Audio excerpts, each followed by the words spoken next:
Welcome to Udemy's new Course Performance Dashboard. We built this tool to help you better understand your course performance and how to improve. In the Overview tab, you'll find key metrics such as revenue, enrollments, and ratings across all your courses and different time periods.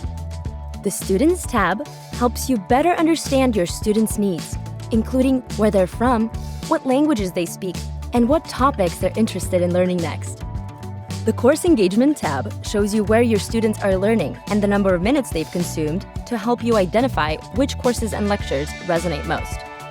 In the Traffic and Conversion tab, you'll find insights on who's discovering your courses, where they're coming from, and whether they're enrolling.